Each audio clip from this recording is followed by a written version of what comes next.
Hola, soy Denise Arregui, esto es Presencia Cultural. Hoy queremos celebrar las muchas formas de estar vivo a través del arte, la palabra, la mirada. Y estamos muy contentos de estar aquí con ustedes para ofrecerles este programa que hemos preparado, como siempre, con mucho cariño. Arrancamos con María Luisa del Río y Se busca un final feliz, un libro que realmente atrapa, conmueve, a ratos incomoda y te hace pensar, bueno, a mí muchísimo. Luego vamos a conocer el universo vibrante de la ilustradora y muralista Blue Steph, que pinta con mucha onda y mucho amor desde San Juan del Lurigancho. Después nos iremos a Barranco para visitar la exposición Conversaciones en el Zoológico, donde Moiko Yacker ha encontrado la inspiración en una de las poderosas imágenes de la pandemia para entregarnos más de 70 cuadros en distintos formatos. La artista Camila Rodrigo también va a estar presente hoy en su exposición La Forma Resignificada.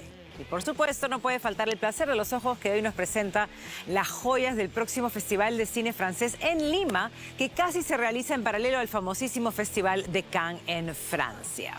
Así que eso es arte, inspiración, cine, emoción, belleza, pero especialmente preguntas que valen la pena hacerse. Bienvenidas y bienvenidos, aquí empieza Presencia Cultural.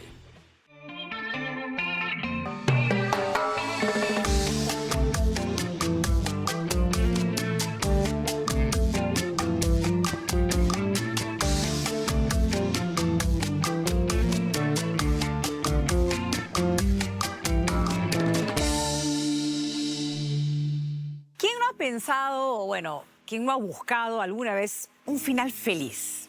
María Luisa del Río, una muy reconocida periodista con varias publicaciones encima, pienso que se propuso salir a buscar un final feliz el día que decidió ponerse a escribir este libro. Se busca un final feliz, es una frase que encierra anhelos, pérdidas, pero también esperanza, ilusión y una mirada luminosa hacia el futuro. Bueno, a través de su propia experiencia, María Luisa se abre para hablarnos con mucha valentía y mucha belleza de la pérdida de la inocencia, de un crecimiento doloroso, de amistades que dejan huella, de ser mujer en Lima, de la maternidad, de separaciones difíciles y de un viaje hacia la selva y sus plantas como una forma de redención. Ojo, este no es un libro de autoayuda, es pura literatura, te hace reír, te conmueve, te invita a pensar y por momentos también a bailar. Por supuesto te deja la duda de que si los finales felices existen, si la vida, como alguna vez leí, es solo el arte de perseguir esos finales felices con esperanza,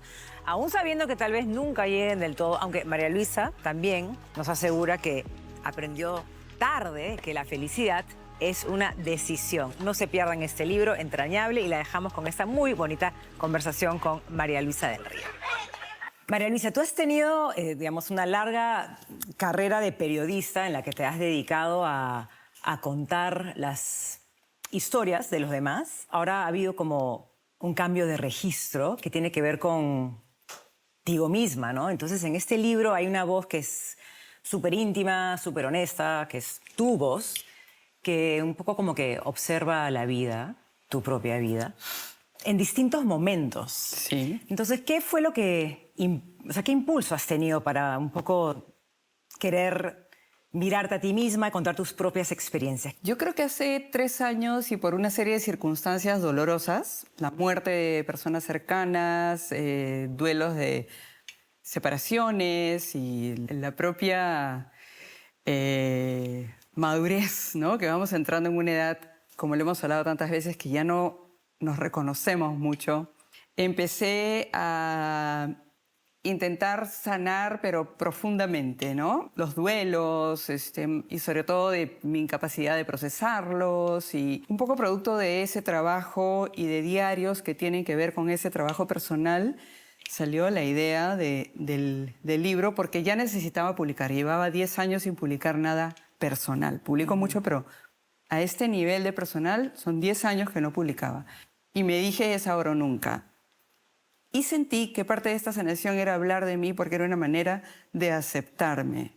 Este libro cuenta historias que yo antes no las hubiera contado porque no hubiera querido exponerme así. Por alguna razón, el año pasado, que es cuando emprendí este proceso de que el libro tomara forma, esto es y voy a ponerlo todo, ¿no? Nunca es todo, siempre hay cosas que uno se guarda, pero creo que esta vez no he medido el impacto de cara a ser bien vista o mal vista, estética o éticamente, sino simplemente he dicho, esto es lo que hay y lo acepto.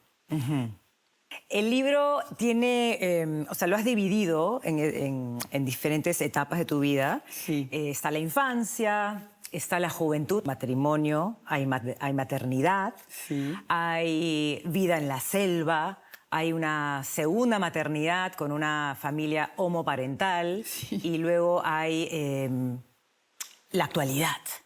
Un ejercicio que debe hacer un escritor es que haya como una columna vertebral que le da cuerpo y le da fuerza a un libro. Cuando yo lo escribí, yo estaba en un proceso bien duro. Estaba un poco deprimida, por no decir bastante deprimida. Lo que había en común como columna vertebral era la sensación de no pertenencia a un mundo que está como donde todo está como muy escrito y que las cosas son de esta manera. La sensación de no pertenencia como mujer, como niña, incluso como madre.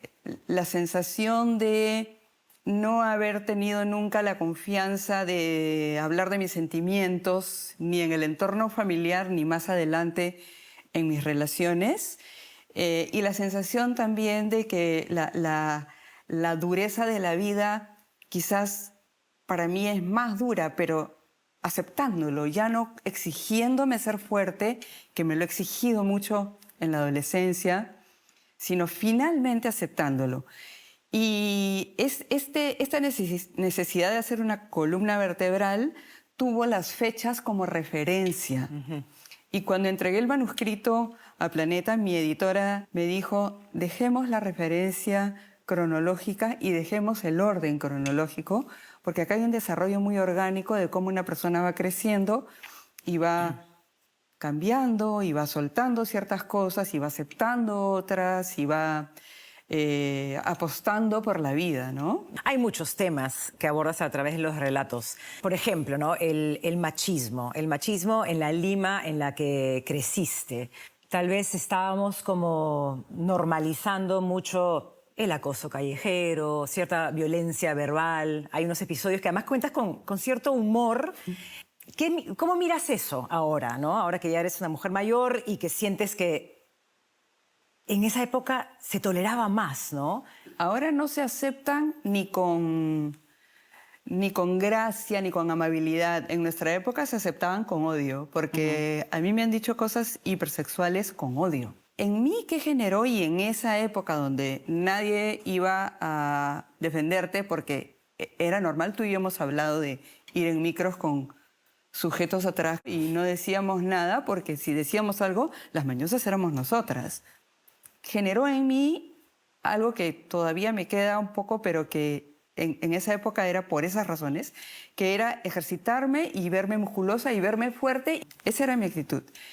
Y en un momento ya mayor, si bien sigo con la costumbre de ejercitarme, y, en fin, me dio un poco de pena vivir a la defensiva y me cansé. Y me cansé y dije, voy a aceptar que esto era inaceptable. Voy a agradecer que ahora hay muchos movimientos y leyes que han dejado de normalizar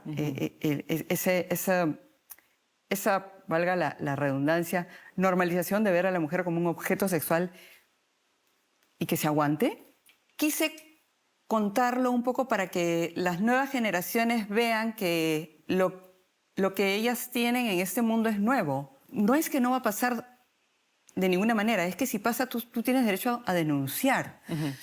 Y nosotras hemos aguantado muchísimo de eso, sin afán tampoco de acusar a los hombres porque ellos vivían su propia normalidad y un poco agradeciendo que si bien el mundo de hoy es violento en muchas formas, lo es cada vez menos en eso y lo va a ser cada vez menos en eso, ¿no? Pero que esa es una batalla ganada en el tiempo, no es algo de lo que gozábamos nosotras, ni mucho menos. Hemos vivido oprimidas por eso. La decisión que también tuviste bastante más joven, a tus veintitantos, de irte a vivir a la selva profunda, Santa Sí. María de Nieva, llegar ahí era lejano, Sí. y viviste ahí un largo tiempo. Y en buena medida tenía que ver con huir de la ciudad, que es también, bueno, es como que hoy si alguien se quiere huir de la tecnología también sería una buena opción, pero en ese momento tú querías huir de la ciudad. Sí. ¿Qué te ha dado a ti, o digamos, cuáles han sido esas necesidades realmente de estar conectado con la naturaleza siempre? No solamente con la selva, también con el mar y de lo más, pero hablemos de la selva, ¿no? Que ha sido algo importante en tu vida. Yo tomé esa decisión en un momento en que estaba realmente viviendo una vida fabulosa. Estaba trabajando en la revista Somos en los 90s, haciendo los reportajes que yo quería, viajando a donde yo quería. El terrorismo ya había sido, entre comillas, abatido y empezábamos a salir y a salir muchos, ¿no? Y había un movimiento callejero interesante. Viajaba mucho, investigaba lo que quería, me divertía y en las noches salía. Y en un momento, esto que duró un par de años me generó un inmenso vacío. Y sentí ese llamado a conectar con la naturaleza, tener que reinventarme yo en otro escenario donde no tenía ese poder que estaba teniendo como una reportera de la revista más leída y que hacía lo que le daba la gana y que todo era como tan cool. Pero el mundo que descubrí me cambió para siempre. Me cambió para siempre ver cómo la gente se las arreglaba con tan poquito y cómo mantenían siempre su ligereza, su sentido del humor. En la selva todo es efímero. No existen palacios porque la selva se los devora. No existe ningún tipo de joya. El dinero, si no lo usas, se termina. Ahora la selva también tiene internet, yape, todo. Pero en esa época, si tú no usabas tu plata, se le terminaban comiendo los bichos. Le tenías que meter en una lata, que la lata también se oxidaba por fuera. Fue un cambio tan radical y me costó tanto al comienzo, pero crecí tanto como persona y entendí al país, al menos en una buena parte. Me llenó de energía, me llenó de empatía, me enseñó muchísimo y me enseñó que frente a la naturaleza y en general frente al planeta somos insignificantes y eso hay que tenerlo presente siempre, ¿no?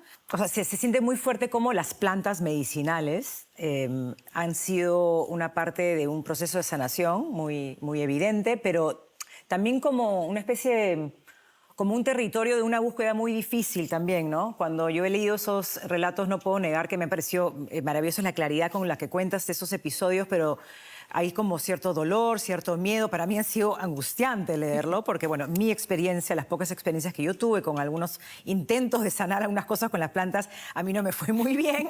Sé que a ti, para ti ha sido importante, pero sí me gustaría que nos cuentes qué tipo de procesos emocionales han significado, digamos, o qué se abrió ahí. Así como las religiones orientales, quizás sobre todo el budismo, te llaman mucho a matar el ego. Como ya había vivido en la selva y ya había tenido experiencias con ayahuasca, ya había aprendido que hay un momento en que te asustas y la puedes dejar 20 años y hay otro momento en que te empieza a llamar. ¿Cómo te empieza a llamar? Te hablan por aquí, te hablan por allá, conoces a alguien y resulta que está en eso y tú empiezas a sentir que la planta te empieza a llamar. Y entré en un mundo donde puedes pasarlo muy mal. Todo eso que tú tienes que limpiar lo vas a sacar con dolor. La ayahuasca no es anestesia. La ayahuasca va a entrar a que te duela a fondo lo que te tiene que doler y en ese camino va a ir diluyendo y triturando tu ego. Ahora, el trabajo de diluir y triturar el ego es eterno. Yo he estado tomando ayahuasca 2 años seguidos, una vez al mes, y todavía hay mucho que sanar o que limpiar a nivel de ego, ¿no? Pero maté tanto mi ego y lo maté tantas veces que es como que no queda otra que crecer. Porque además liberarse del ego es lo mejor que te puede pasar en la vida. Dejas de tomarte las cosas personales, dejas de tratar de demostrar que vales o que tienes méritos o que tienes talentos y empiezas a disfrutar de de todo eso, de todas esas virtudes, de todos esos dones, de toda esa empatía que puedes tener, lo que realmente te hace feliz a ti y te deja tranquila a ti. Hablas sobre algunas amistades que han sido muy importantes en tu vida. En tu infancia hay un relato muy hermoso que me da la sensación de la importancia que significa para ti tener amigas de verdad, ¿no? Sí. Es un lugar seguro la amistad, porque no entiende de negociaciones, ¿no? Y finalmente lo he terminado valorando muchísimo más que las relaciones de pareja, si bien son lindas y en ciertos momentos de la vida son incluso necesarias. Siento que la amistad es tan absolutamente incondicional. Creo que ese es el lugar donde podemos hacer, deshacer, y que los verdaderos amigos están al lado realmente en buenas y en malas, porque no nos están poniendo condiciones, ¿no? Y eso no quiere decir que no se comprometan y que no se vayan al hoyo contigo, ¿no? Me he sentido tan sostenida por mis amigas, sin ningún tipo de condicionamiento y en relaciones que no están sometidas por el deseo sexual o por, en el caso de los matrimonios, la necesidad de sostener económicamente una familia que es tan compleja y que termina llevándonos a conversaciones tan domésticas y tan aburridas y terminas envidiando a las amigas de tu pareja porque tú sabes que o amigos, porque tú sabes que es con ellos con quienes se divierten y con quienes hablan de las cosas más importantes y lo tuyo se vuelve como tan plano. Pero yo creo que la amistad es lo que más tenemos que cuidar en la vida después de la familia o junto con la familia. Entonces es una de las cosas que cuido y que quiero preservar y en las que trabajo para sentirme acompañada en la vejez. Volviendo a ti, sé que has cumplido un sueño, que es convertirte en DJ, que de alguna manera es otra manera de acercarte a la música, que ha sido parte de tu vida, como una buena melómana que has sido siempre desde chica, pero no solamente es un placer personal, es un placer de compartir con los demás, ¿no? Y ver a la gente feliz cuando el baile, ¿no? Sí. O sea, el baile, o sea, no solamente es música por música, sino el deseo de bailar también, la necesidad de bailar. Toda mi vida lo había deseado. A los 50 años y en plena pandemia, que eran como... A los 50 años se supone que uno trata de hacer algo que siempre quiso, ¿no? Porque te das cuenta que con suerte ya pasó la mitad de tu vida, si no más, y que lo que queda se va a ir muy rápido también y dices, ¿qué cosa he querido siempre que no he hecho? Me regalé eso. Me fascinó. Era realmente un sueño cumplido. Y eso me llevó de una manera milagrosa y maravillosa a conocer a la comunidad, y además ahora tengo una comunidad, yo nunca había tenido una comunidad, de Ecstatic Dance Perú, que son personas que se unen para bailar como meditación. Y los sets duran 1 hora y media, no se toma alcohol, no se usa zapatos, nadie graba nada. Y la gente llora, se arrastra por el suelo, salta. Pueden ir niños, pueden ir ancianos. Nunca somos más de 40 personas. Hay que bailar. Y bailar no puede ser concebido como, ya, pero yo no quiero salir de noche a una discoteca tan tarde y encima tomar alcohol. No tiene nada que ver con eso. Hablando de finales y hablando del título de tu libro, ¿no? Se busca un final feliz. ¿Existen en la vida los finales felices o más bien la búsqueda de la felicidad es lo que te moviliza? La felicidad es una decisión y lo he aprendido tarde. Siempre hay algo que nos puede hacer felices y siempre está ahí. Nos enfocamos en lo que no tenemos, nos enfocamos en los que ya no están. Tristeza por el pasado o en el miedo por el futuro. La vida siempre nos está regalando algo hermoso, ¿no? Hay momentos en que no, por supuesto. Pero incluso la gente que está pasando por una enfermedad o por algo muy duro cuenta con la verdadera manifestación de cariño y de amor de las personas a las que les importa tu dolor y tu mal momento, y eso también puede hacerte sentir muy feliz, ¿no? Cuando hay bienestar, hay que dar gracias hasta por la cucharadita de arroz que nos llevamos a la boca, y cuando no la hay que dar gracias por las personas que se acercan a nosotros a ofrecernos su ayuda, su cariño, su compañía, ¿no? Y la vida se pasa muy rápido. Este libro es una muestra de que la vida se pasa muy rápido. Son más de 50 años en 180 páginas. ¿Cuántos veranos vamos a vivir? 75 veranos, 80 veranos. Esto que estás viviendo se acaba pronto. Entonces la felicidad es una decisión porque probablemente no vamos a regresar y la vida puede ser una fiesta, ¿no? Puede serlo. Que lo Puede sea. serlo. Que lo sea.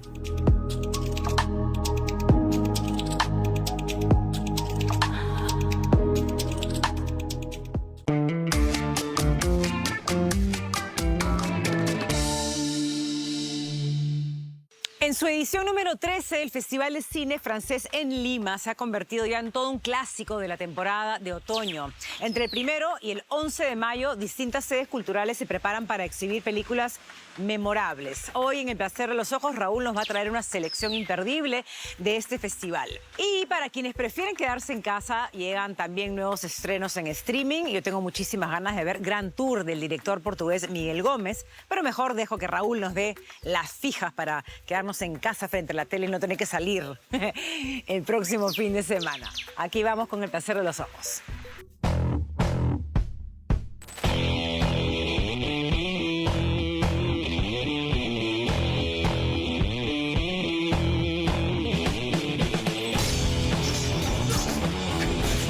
Sin duda, el evento, el acontecimiento cinematográfico más interesante, más importante que se viene desarrollando por estos días en el país es la 13ª edición del Festival de Cine Francés de Lima, antiguamente conocida como la Semana del Cine Francés, que es un certamen que ya ha evolucionado muchísimo en estos últimos años con el correr de las ediciones y que ahora presenta 6 secciones, una de ellas dedicada a estrenos recientes de la cinematografía francesa, a clásicos de culto del cine francés, donde se podrán ver películas de Truffaut, de Godard, de Marguerite Duras, de Alain Resnais.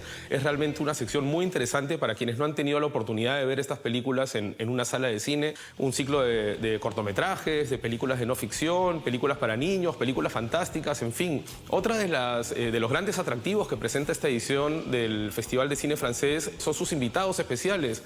Llegará nada menos la pareja formada por Michel Hazanavicius, el director ganador del Oscar en el 2011 por la película El Artista, y una de las protagonistas de aquel film, Bérénice Bejo, la actriz francesa de origen argentino, que en su momento también postuló a un Oscar a la mejor actriz de reparto por su papel en aquel film y que también ha obtenido reconocimientos muy importantes a lo largo de su carrera, como el premio César en Francia y también el premio a la mejor actriz en el Festival de Cannes por la película El pasado del iraní Ashar Farhadi, que por cierto se encuentra disponible en la plataforma Prime Video. Como se recordará, El Artista es un film muy emblemático del cine reciente, pues no solo está filmado en blanco y negro, sino también es una película muda. De hecho, fue la primera película muda en obtener el Oscar al mejor film del año desde la primera edición de la ceremonia en la década del 20 y también fue la primera película en ganar el Oscar al mejor film después de la recordadísima La lista de Schindler de Steven Spielberg. Por cierto, una curiosidad, Jean Dujardin, el actor principal de aquel film, que también compitió y ganó un Oscar por su papel como un actor de la época dorada del cine mudo en Hollywood, también estuvo de visita por el Perú hace algunos años y también vino en pareja, vino acompañado de su esposa, que es una ex campeona francesa de patinaje sobre hielo, y estuvo algunos días de visita por el Perú y el Cusco.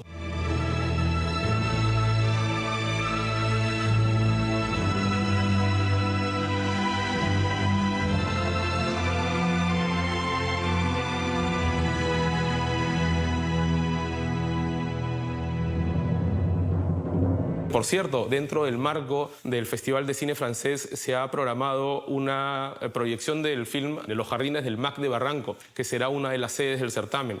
Este es otro detalle importante del Festival de Cine Francés este año. Se realizará no solo en Lima, en lugares como la Sala Armando Robles Godoy de San Borja, en Villa El Salvador, en el Centro Cultural de la Católica, en el mismo MAC, el Museo de Arte Contemporáneo de Barranco, sino también se llevará a cabo en distintas ciudades del interior del país, en regiones regiones como Arequipa, en Trujillo, en Moyobamba, en fin. Recomiendo revisar la programación del festival en sus redes sociales porque realmente la programación de este año es muy copiosa. Michel Hazanavicius, el director invitado en la edición de este año, presentará su film más reciente, La carga más preciada, que es su primera incursión en el cine de animación, una película que ha despertado muchísimo interés y que tengo muchas ganas de ver en una sala de cine, por cierto. Y Berenice Bello también traerá su trabajo más reciente, que es la película México 86, del director César Díaz, que es un estreno del año pasado que llegará también aquí en calidad de primicia. No solo serán las únicas películas que veremos en calidad de estreno como parte de la programación del festival. En la sección bautizada como el cine francés en todos sus estados se podrán ver películas recientes de Cédric Kahn, como por ejemplo el caso Goldman o Making Of. Se podrá ver la última adaptación del Conde de Montecristo, que fue una de las producciones más ambiciosas de los últimos tiempos del cine francés, un film también muy recomendable, entre muchos otros estrenos recientes del año pasado que han recibido premios y que han participado en festivales de cine en todo el mundo. Ya lo saben, hasta el 11 de mayo todavía tienen tiempo de comprar entradas y de cotejar la programación de este festival que creo que de alguna manera inaugura un año de actividades cinematográficas en el país, en el que esperemos que el buen ejemplo del Festival de Cine Francés cunda y en los certámenes que se realicen en los próximos meses, como el Festival al Este, el Festival de Cine de Lima, etcétera, tengamos también invitados de tanta categoría y sobre todo películas en calidad de estreno tan buenas como las que podremos ver hasta el 11 de mayo en el marco del Festival de Cine Francés en Lima.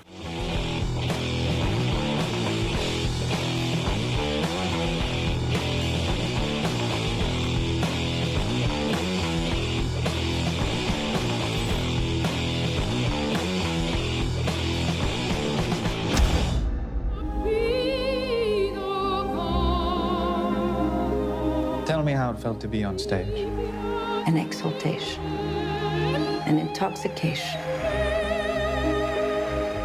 I thought the stage itself. Muchas de las películas más celebradas del 2024 y que en los primeros meses de este año obtuvieron múltiples nominaciones y premios en el Oscar, el BAFTA, el Globo de Oro, etcétera, han estado llegando en las últimas semanas a las plataformas de streaming. De hecho, por ejemplo, en Disney Plus se estrenó hace ya un par de semanas Un perfecto desconocido de James Mangold, aquella película que narra la transición del cantautor estadounidense Bob Dylan de la música folk al mundo del rock en la década del 60 y que es protagonizado por un realmente estupendo Timothée Chalamet. Yo tenía muchas dudas con respecto a esta película en mi calidad de fanático inveterado de Bob Dylan, pero realmente el film del biopic de James Mangold me terminó por convencer. Es un film que recomiendo no solo para los fans del músico estadounidense, sino para todos los interesados en la música de los años 60 en términos generales, porque es realmente un film muy logrado que captura la esencia de aquel momento.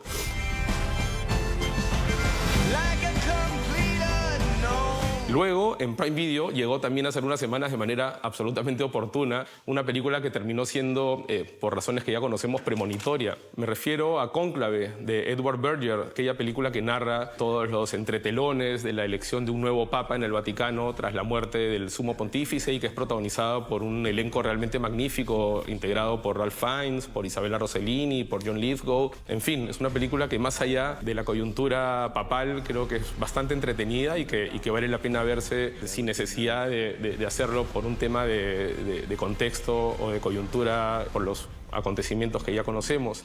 Luego, también en Prime Video se ha anunciado la llegada de otras 2 películas, mejor dicho, de otras 3 películas que obtuvieron resultados muy importantes en la última temporada de premios, aunque no recibieron el reconocimiento que algunos esperaban en la gala del Oscar. Me refiero a Baby Girl, de Alina Rein, la directora neerlandesa, de la excelente también película Cuerpos, Cuerpos, Cuerpos, que hasta hace muy poco se podía ver en la misma plataforma en Prime Video. Es una película protagonizada por Nicole Kidman y por Harris Dickinson, un actor muy interesante que por estos días debutará también como director al estrenar su ópera prima en el marco del Festival de Cine de Cannes, que empezará en los próximos días en la Riviera Francesa.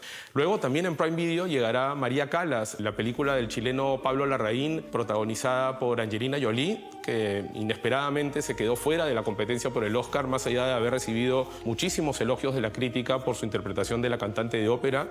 Con esta película, el director chileno cierra una suerte de trilogía dedicada a mujeres icónicas del siglo XX, tras las películas que le dedicó a la princesa Diana, Spencer, y a la ex primera dama de Estados Unidos, Jackie Kennedy, Jackie, y que ahora, digamos que cierra a lo grande con este asedio a la figura de la ópera más importante del siglo pasado. My life is opera. There is no reason in opera.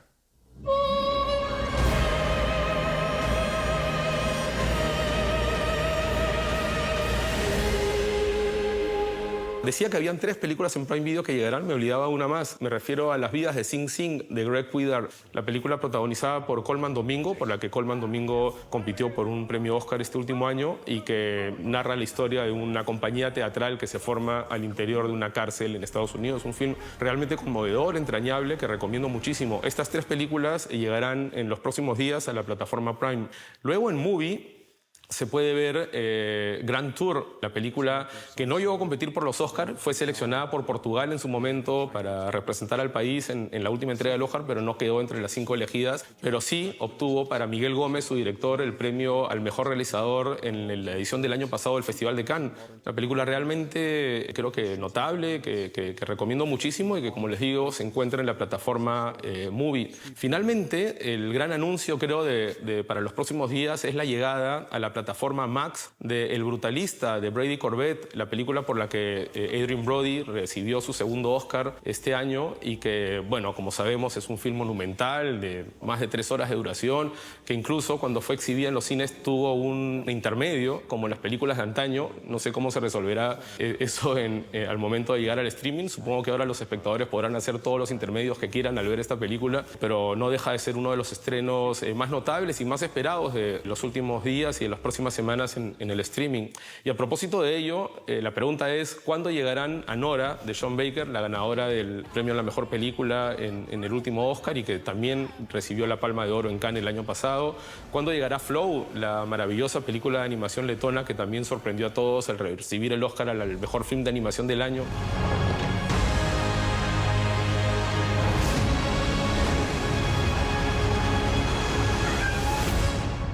Y por lo pronto, para quienes quieran saciar su curiosidad o quieran tener la chance de opinar con conocimiento de causa, Emilia Pérez, la película más controvertida de la última temporada de premios, que dividió por completo a la crítica, al público, y que fue, en buena cuenta, repudiada por muchísimos espectadores, sobre todo en México, ha sido anunciada que ingresará a la programación de la plataforma Paramount Plus a partir del 15 de mayo. Es curioso porque esta película fue producida y financiada por Netflix, pero, sin embargo, llegará a otra plataforma de streaming, a Paramount Plus. Ya lo saben, muchos de los estrenos más notables del año pasado y de los primeros meses de este año ya están en el streaming o llegarán próximamente, así que ya no hay pretextos para no disfrutar de alguna de las películas más interesantes, más trascendentales de los últimos meses y del último año en la comodidad de la casa. Abandona-se ao mundo, Mr. Abbott. Verá como ele é generoso consigo.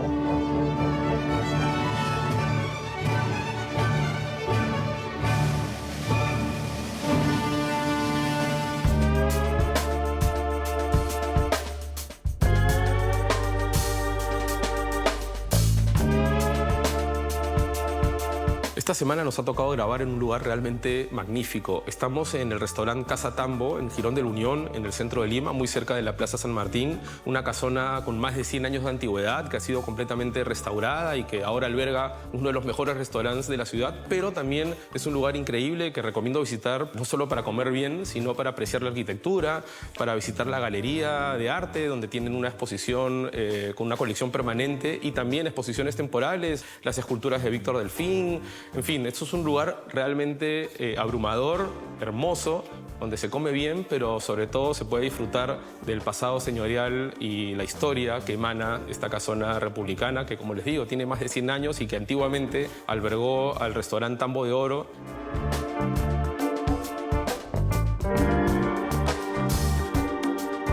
Bueno, el equipo de Presencia Cultural está muy entusiasmado con esta sección que busca recomendar lo más entretenido, curioso, interesante para navegar con sentido por las diferentes plataformas por internet.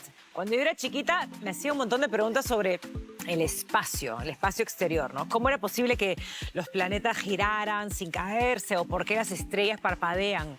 Bueno, ¿cuánto me hubiera gustado entonces tener así como que a un clic de distancia una cuenta como, por ejemplo, la de Jorge Luis Crespo, que es astrofísico, es divulgador científico, youtuber, que tiene una cuenta que se llama Quantum Fracture, que logra transformar conceptos científicos complejos en animaciones súper dinámicas, muy claras y con mucho humor. Y precisamente hay uno que está buenísimo, que habla sobre por qué existe el humor. ¿Qué componentes científicos hay detrás del humor? Bueno, acercarse a la ciencia sin miedo para tratar, bueno, como yo, de entender el mundo en el que vivimos y, por supuesto, el que se encuentra más allá. ¿Cómo serán los últimos días del Sol? ¿Cómo afectará su muerte a la Tierra? ¿Cuánto tiempo nos queda? Vamos a descubrirlo. De la ciencia pasamos a la gastronomía y esta cuenta que me encanta y disfruto mucho, especialmente cuando tengo hambre. Viaja y prueba, donde Luciano Massetti, acompañado cada vez más por el gran José Tejada, el Tejadita, con su productor, Rodolfo Quirós, nos llevan por los mejores huariques, no solamente de Lima, sino de todo el Perú. Y todo esto con mucho humor y un lenguaje así bien callejero, súper cercano, además de una cantidad de información sobre nuestra deliciosa gastronomía con lugares que estoy segura te quedan por descubrir. Bueno, ya me dio hambre, un sandwichito, viaja y prueba. ¿Qué me recomiendan por aquí? Un sitio nuevo.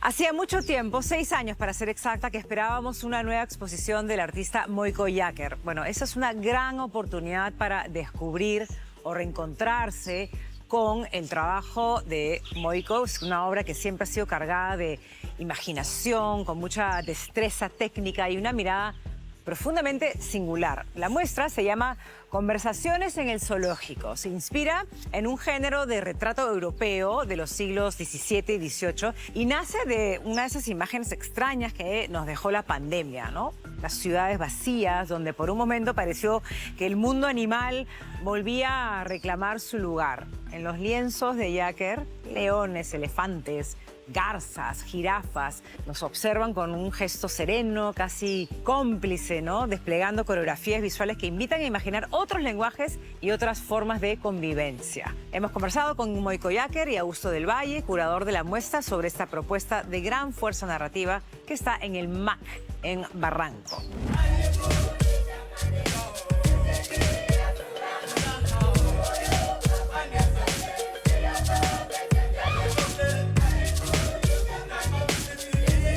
Conversaciones en el Zoológico es una exhibición que tiene varias aristas, diría yo, porque se origina desde el momento en que nos vemos obligados a encerrarnos en nuestras casas cuando comienza la pandemia. El hecho de que las calles en muchas ciudades del mundo, en Lima también, se queden vacías, dio lugar a que muchos animales que normalmente no aparecen en las ciudades comiencen a salir por el silencio y justamente por la ausencia humana, ¿no? De una manera natural se me ocurrió decir, bueno, si han salido los animales, yo abro mi taller, que ingresen a mi taller. Entonces comienzo a pintar animales. Y a medida que la producción de estas pinturas va avanzando y creciendo, entonces comienzo a tratar de darles un sentido histórico, para empezar, que tiene que ver con el tema que las vinculo a una serie que yo hice en el 2005 que llamé Piezas de Conversación, en inglés Conversation Pieces. A medida que va creciendo la serie, voy viendo distintos aspectos. El primero fue la comparación del nombre, Conversation Pieces, tiene su origen en una corriente pictórica que en los siglos XVII y XVIII era muy conocida en Holanda y en Inglaterra, en la que se veía grupos distintos de personajes teniendo tertulias, ya sea en el interior, en salones o fuera en el campo.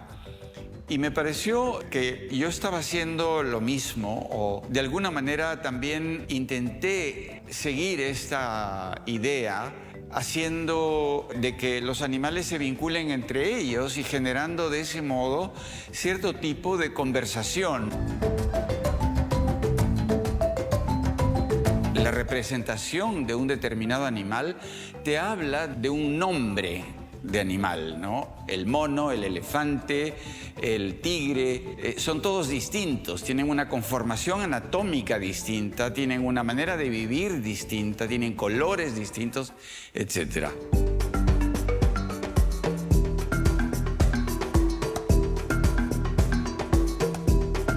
Uno de los animales más específicos a los cuales yo me refiero y se nota en el despliegue es el elefante. A mí siempre me ha interesado que en el caso de imágenes se formen conjuntos de imágenes. Creo que los conjuntos de imágenes son siempre interesantes porque no solamente aparece de pronto un criterio que cierra el conjunto, sino también se puede generar distintos temas, discursos, relaciones en cada grupo que va apareciendo.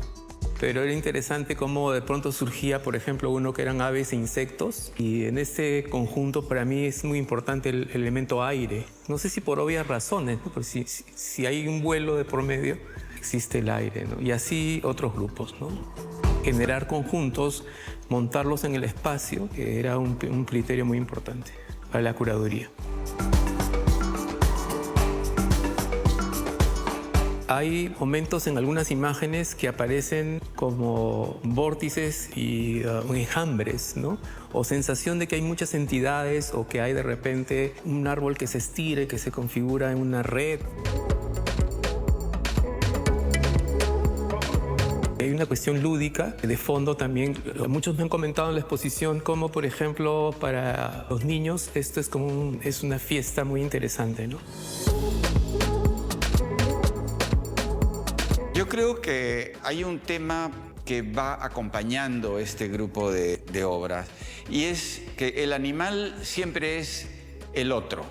Y entre los animales es muy fácil distinguir al otro porque son especies muy distintas, ¿no? Entonces, esta convivencia de distintas especies no puede dejar de afectar, digamos, el hecho de que una de las grandes dificultades que tenemos en el mundo entero el día de hoy es de aceptar la diversidad y vivir con el otro, no importa la diferencia de procedencia, de credo, de color, de raza, etcétera, etcétera. Y acá hay un intento de unificar, dar la posibilidad de convivencia de las especies. Moiko Yaker, Conversaciones en el Zoológico, está hasta el 25 de mayo este año, 2025, en el Museo de Arte Contemporáneo de Lima. Los esperamos.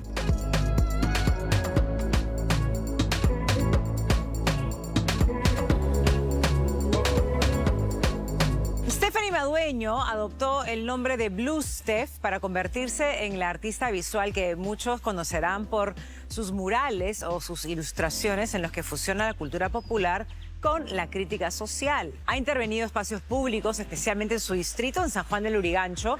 Ha colaborado con marcas y también ha expuesto en Casa Fugaz, en Museo a Mano y en el Centro Cultural de Bellas Artes, entre otros lugares. Hoy celebramos su trabajo y los invitamos a que la tengan en el radar porque estamos seguros que Blue Steph va a volar muy alto.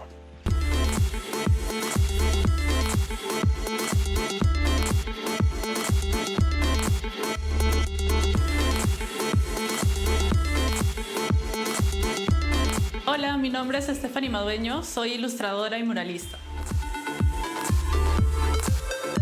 Desde el 2018 más o menos empecé ya con mi carrera artística, ¿no? Antes de ingresar a la escuela ya empecé a hacer algunas de las ilustraciones que incluso me hicieron medianamente conocida. Bueno, me inspiro en la cotidianidad, en mis experiencias personales y en la vida que llevo en mi comunidad. Me gusta conectar mi arte con más personas, contando estas experiencias colectivas, trayendo incluso en mis obras elementos nostálgicos que nos recuerdan que tenemos como que una historia en común. Por ejemplo, un cuadro famoso que realicé fue el de la apropiación de El beso de Klim, que yo le puse por nombre El Chape, al estilo muy peruano, en el cual cambié estos elementos que eran unas túnicas bastante elaboradas, con muchos detalles, y les puse las colchitas icónicas, que son las colchitas de tigre y de banderitas, que no solamente son símbolos incluso de la historia o lo cotidiano en Perú, sino incluso en Latinoamérica. Cuando yo empecé y justamente cuando decidí dedicarme al arte, no tenía ningún referente en San Juan del Lurigancho, no porque no existiera, sino porque, bueno, no había tanta difusión, no había tantos proyectos como los hay ahora. Y en el 2019 conocí a Popular y a través de ellos pude conocer también a más artistas, ¿no? Entonces, al ver a estos referentes, también me inspiraron, ¿no? A poder seguir y a poder darme cuenta de que finalmente sí se puede llegar a vivir del arte, aunque en un distrito como el nuestro, en San Juan del Lurigancho, es bastante difícil, pero también eso me inspiró a poder representar y, ¿por qué no?, ser de inspiración para otros chicos que también quieren dedicarse a esto. Por lo mismo de mi formación en artes, tengo este proceso de primero hacer una investigación y luego poder plantear bien mi propuesta, porque de cierta manera siento que es un poco más honesto, al menos para mí, ya que, por ejemplo, si voy a hacer un mural o voy a presentar una obra que va a estar en algún lugar donde lo va a ver mucha gente, es importante para mí saber cómo voy a conectar con esas personas y qué tan pertinente puede ser lo que estoy haciendo, ¿no? Más allá de solo expresar lo que yo siento, que también es muy valioso, de hecho, el poder tener respeto por la comunidad y generar algo que sea de interés también para los demás. Con mi arte busco poder conectar con la gente a través de representar vivencias que muchos pasamos. Como artista creo que la representación tiene un poder muy importante en la sociedad y que al final de cuentas el vernos reflejados en diversas historias o en el arte mismo nos ayuda a superar cualquier desafío que podamos estar enfrentando. Pueden seguir más de mi trabajo a través de mis redes sociales como Instagram, Facebook y TikTok. Me pueden encontrar como Blue Steph.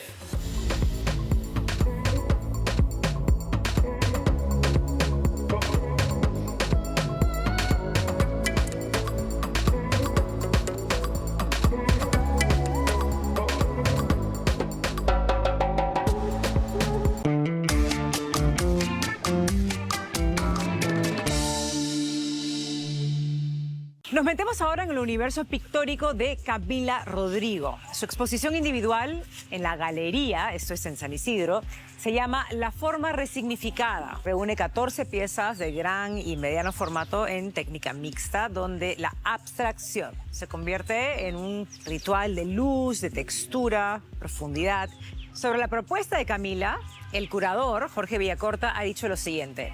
En su pintura, la artista crea niveles perceptuales mediante capas sensuales, sea por color o por textura, como modo de dotar de estructura al plano. Bueno, si quieren entender mejor a qué se refiere, dense una vuelta por la Galería San Isidro para descubrir a esta artista peruana que vive en Chile, Camila Rodrigo.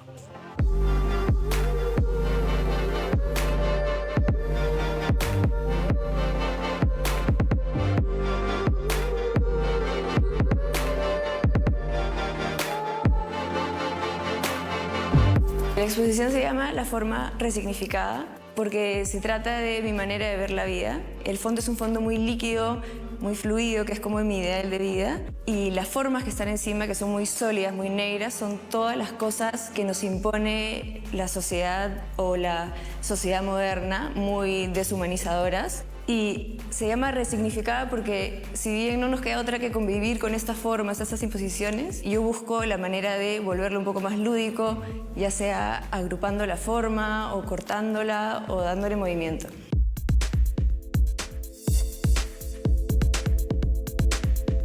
Son 14 piezas que las he hecho en un periodo como de 8 meses. Y lo interesante es que justo en este periodo se dio un quiebre en el estilo de la pintura. Si bien conversan, es como un capítulo dentro de un libro, pero se puede ver en el recorrido.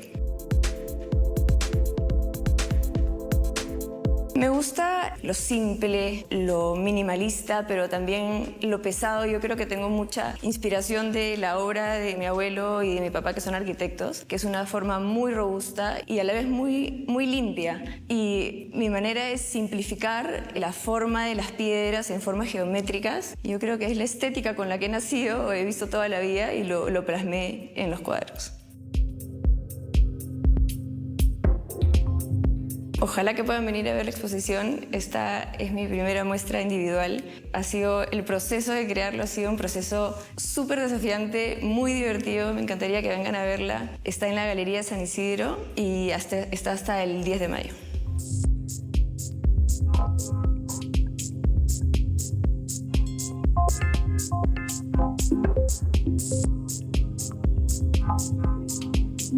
Y así llegamos al final del programa de hoy. Gracias por acompañarnos en este recorrido lleno de palabras, de imágenes, de historias, de preguntas. Desde la sensibilidad de María Luisa del Río y su búsqueda de un final feliz, hasta los mundos coloridos de Blue Steph, de Moy Koyaker, de Camila Rodrigo, pasando por el cine francés que se exhibe aquí en Lima. De todo como en botica, variado como siempre. Esperamos hayan disfrutado mucho del programa de hoy. Nos despedimos por ahora, pero seguimos como siempre cada semana aquí en Presencia Cultural. Ha sido un gusto estar con ustedes. Hasta el próximo domingo.